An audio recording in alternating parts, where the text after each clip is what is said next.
search and recovery efforts have been ongoing since the floods hit Friday morning, and tonight, well, crews are still out there searching the areas that were hit the hardest. News 4 San Antonio's Joe DiCarlo kicks off our live team coverage from Kerrville. You've been in contact with those search and rescue teams on the ground, Joe. Hey, good evening, Jonathan and Mandy. Well, we are live here in Kerrville along the Guadalupe River, and we spent the day today between here and Comfort, where we came across multiple groups of volunteers assisting with search and rescue operations. Here's what we saw.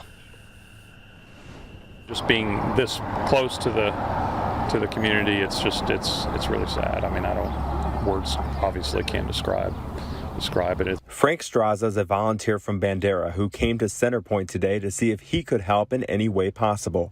He was able to connect with another group of volunteers who help with search and rescue operations. Multiple volunteer groups were along the river today, along with Alamo Area Search and Rescue, who searched alongside the river with cadaver dogs. Frank speaks to what he came across on the search. The things that you do find out there, a hanger, like a clothes hanger from a tree branch like 30 feet in the air, just things that, I found a headband, and then you're just like, find a beautiful glass vase, just perfectly intact, just out there, so. Hundreds of volunteers are searching along the river, as well as multiple law enforcement agencies. The number of volunteers speaks volumes to the community here in the Texas Hill Country. Everybody has come out. I mean, there's so many people volunteering and just looking and searching and coming together. So it's good to see. It gives a sense of community. Absolutely.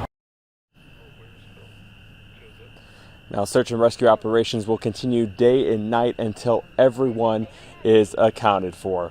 Reporting in Kerrville, meteorologist Joe DiCarlo, News 4 San Antonio. Back to you. Kerrville's city manager is assuring everyone their focus is still very much on finding survivors. Our entire focus at this time is on the search and reunification efforts for those remained unaccounted for. That is where our energy, our resources, and our attention are directed. Nothing is more important than bringing comfort and clarity to those who are waiting and grieving. What city and community leaders have said all along, they will not stop until they do bring everyone home. The process of identifying some of the victims, it will be painstaking. The Texas Department of Public Safety's director says they are doing all they can to speed that process up. We have some unidentified individuals at the funeral home, adults and juveniles. The Texas Rangers are collecting DNA from family members and from the deceased victims, and we're flying those to the University of North Texas in Dallas, and we will have answers with rapid DNA in hours, not days, to get some closure and information back to these families.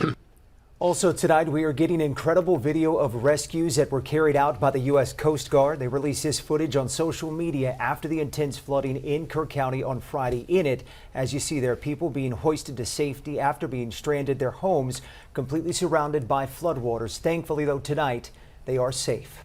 The small town of Ingram, just northwest of Kerrville, also sustaining a lot of damage. News 4 San Antonio's Phil Sterling continues our live team coverage tonight from Ingram, where residents are holding out hope that more people will be found alive. I'm in a public park here in Ingram, about 200 feet away from the Guadalupe River, and I can still hear the current rushing. And throughout the day, I've been walking through the town, and I've also been smelling some just not very good smells, which I can only assume is rotting vegetation. And one person that I spoke to who lives near the park said that the water came at least up to these posts that you see behind me. It's been 2 days since flooding hit Ingram, but military helicopters still fly overhead. Kevin Hancock lives near the Guadalupe and says he's been seeing them all day. Well, that one is my second time seeing. Locals say flooding has been so dramatic they can see Cade Loop Bridge from River Park Drive. Usually there are trees and vegetation in the way. All that you see here, if you look on that island over there, That's where the river naturally is. He says people should have been warned on time, but some things might change in Ingram. I think they're going to realize that they don't need to be right on the river. Ingram City Council member Ray Howard still remembers being out here when the flooding started on Friday morning. You're standing in water right here. This is where it was. It was all the way up in here. Matter of fact, I just picked up dead fish that was right over here. Now he hopes something can be done for the future. There needs to be warning, flash flood warning sirens or something. Like we need something like that, and that's one of the things I'm going to push for. Howard says that he hopes that state or federal government can get involved to help supply funding to make a system like that possible. The 39 also runs through Ingram here, and it goes over, it's also a bridge over Johnson Creek. Last we checked, that bridge has law enforcement making sure only those that live across the bridge are allowed to go over that bridge. And just across the bridge as well is Irving High School, where we saw Black Hawk helicopters saving children. Phil Sterling reporting live, News 4 San Antonio. All right, Phil, certainly those images we will never soon forget any time. We are continuing to learn more about the victims and those sadly still unaccounted for. Emma Allen is at the live desk with some of their stories. Well, back at the live desk, Melissa and Rob Kamen are from Houston, who are believed to be staying at the HTR campground, like others that are missing that we've told you about earlier tonight.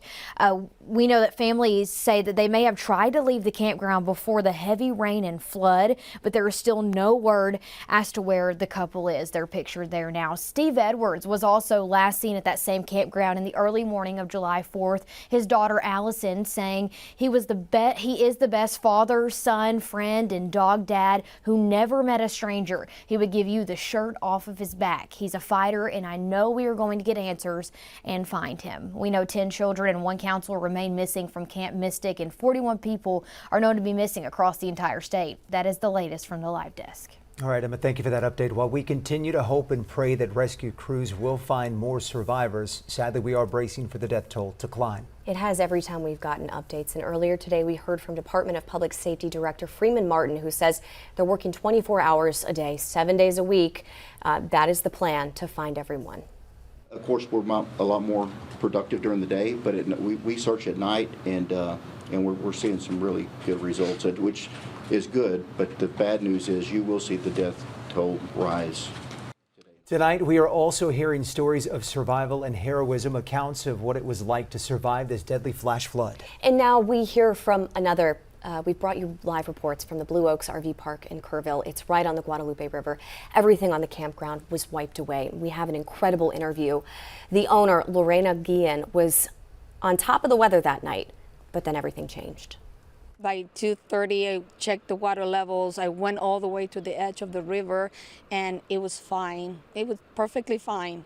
And called the sheriff's department. I asked them. They had no information, and I went to bed.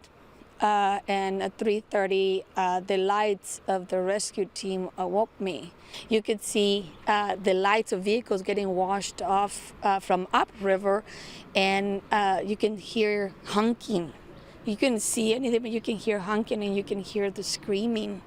The cabins next door keep smashing against our trees. You can see the scarring of the trees, and that's where they were hitting. You know, that's how high they were getting flushed. Everything was gone. Every single RV and vehicle, it was gone. Got washed away. I had 28 up here, and I had 5 on the island. And everything is lost. Everything's gone. It's about half a mile now down the river. There is a wall of about 30 to 40 vehicles all smashed together, and nobody's been able to get to that, but there's a lot in there, and it was just a very horrific night. You heard her timeline there. I checked at 2:30. At 3:30, I was hearing screaming. She said they had 20 minutes and they were knocking on doors to get everybody out. The RVs were already flooding. People were running out of their RVs with no clothes or shoes on. They grabbed their pets, their belongings. They got to their cars, except a family of 5 in an RV by the river. She was talking about how much they were enjoying themselves during the day, saying the day was beautiful. But in the middle of the night, they were stuck. The waters had come up. They couldn't get out, and one of the residents was trying to help. He was trying to get to the family and all the way to water, all the way to his waist, and debris hitting him, and he was yelling, "Please throw me your baby," and they couldn't, and they got swept away, and we all saw it and we all heard them. And at one point, the manager next door, she came on running here and said, "We need help too," because they didn't know, and they lost a lot of people. I mean, they had so many missing people at that point, like close to 40 people missing just there, and us 5, that's 45 people in a matter of 1 hour. So it's just incredible. I mean, the force of that water was so insane. Nobody could get into it. Lorena says, so in the last couple days, she's had people show up. 60 to 80 volunteers have helped her clean up her property, but she doesn't know what to do now. There's a restaurant on the site. She has employees that have to work. They survive on tips. And like she and her husband, they live day to day. And she says no one beside her neighbors have come to visit or offer her any help or resources. Yes, I understand the National Guard is rescuing and recovery, which is obviously essential, but you know that wall of cars half a mile down here with 30, 40 vehicles, they have to look. That is part of the recovery, because I know there's bodies buried in there. We know that. We need so much help. I mean, I'm just don't understand why we have so many military bases in Texas with people there right now. Why couldn't they be here now? I mean, San Antonio alone is just an hour away. Just listening to her interview, her account of that night, and she kept saying, we're the lucky ones. Mm-hmm. It was just somebody started screaming and somebody woke up, and then we all woke up because of that. It could have been so much worse. Absolutely. And so many people are talking about how much warning was given before the flood hit. Here's what Chief Nim Kidd with the Texas Division of Emergency Management had to say about that. There can be all kinds of alert systems that are sent, and we know that some were sent, some general messaging was sent early, some urgent warnings were sent at various times, but just sending the message is not the same as receiving the message, having a plan to do something when you receive the message, and then the ability to implement that plan. And it's something that people are talking about a lot. Mm-hmm. In fact, a San Antonio woman has started a petition to get an early warning system in place to prevent another tragedy, and it's getting a lot of traction. The petition started by Nicole Wilson is on change.org. She told me, I spoke with her less than an hour ago. We were on the phone less than an hour ago. And she said, I've just been doing interviews all day since I've started this, but she wants this program to start in Kerr County.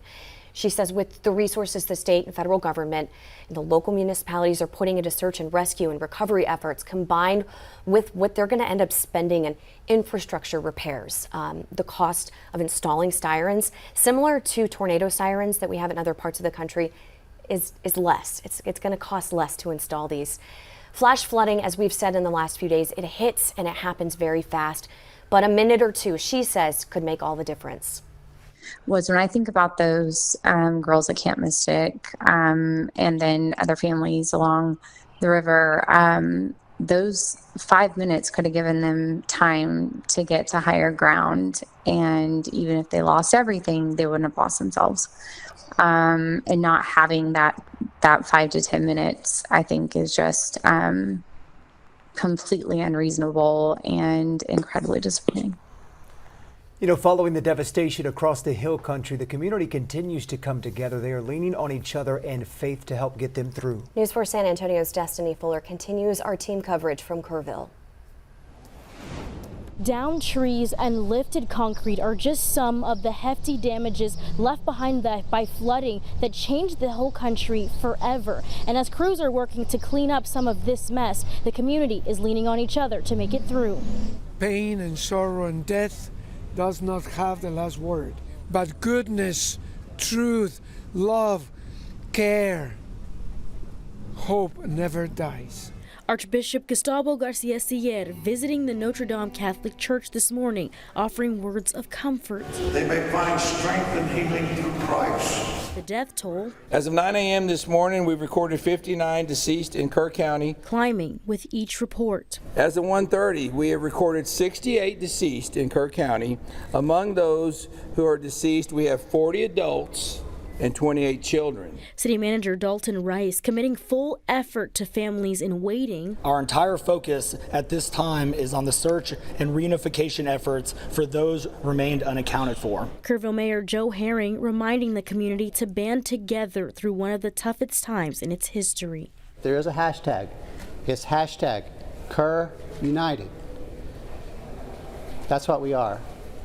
We're united to help those who are grieving and to find those who are lost. In Kerrville, I'm Destiny Fuller reporting.